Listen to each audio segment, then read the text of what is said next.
But now we learn one of what I feel after studying this ayah, one of the most misused, and I would even argue abused ayat of the Quran in the name of our deen. When it comes to people's feelings and sentiments. When you're entitled to feel sad. If there's something bad that happened to you many years ago, many months ago, ages ago, and you keep remembering it and it overwhelms you, you're not wrong. You should seek help for it, but it's not wrong that it hurts you still. Yaqub alayhi salam is entitled to his grief. He's entitled to cry out. But when they complain to him like this and they yell at him like this, what does it mean? Sometimes people are in these tragic situations, but the loved ones around them or the family around them is not very sensitive. They don't want to hear it. They have no one to talk to. We're actually now kind of learning why has he been holding it in all these years? Because he had nobody to talk to. One time he opens his mouth and they snap. They don't give him a chance to speak.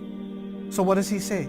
He says, قال إنما أشكو بثي وحزني إلى الله. I am only complaining about the things that I'm letting out of my heart. Bath actually means to spread, like وَبَثَّ فِيهَا. من كل دابة, Allah says. When He spread on the land all kinds of creatures. Bath is tafriq aslan, it's to spread something out. But it's used in conversation to describe something you're holding in your heart and now you're spreading it out, you're letting it go.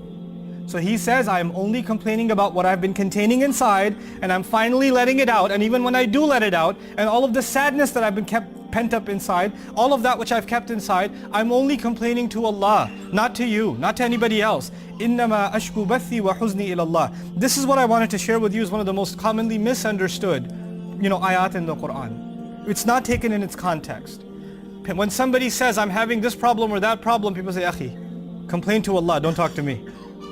Because Allah says, إِنَّمَا أَشْكُو بَثِّي وَحُزْنِي إِلَى اللَّهِ. Yaqub alayhi salam said, I only complain to Allah. I don't talk about my problems to anybody else.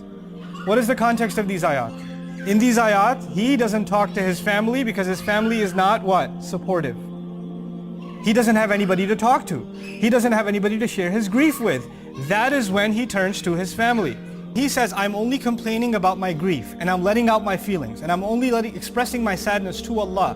What he's essentially saying is, I have no one in my family that I can complain to. I have no one in my family that will understand my feelings. So the only one even when I do cry out, I have only Allah to cry out to. Even Rasulullah sallallahu alaihi wasallam, when he had a problem in his married life, he sought outside counsel. He sought help from the outside.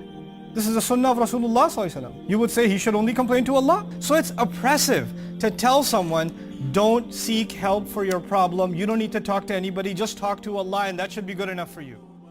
That is not good advice.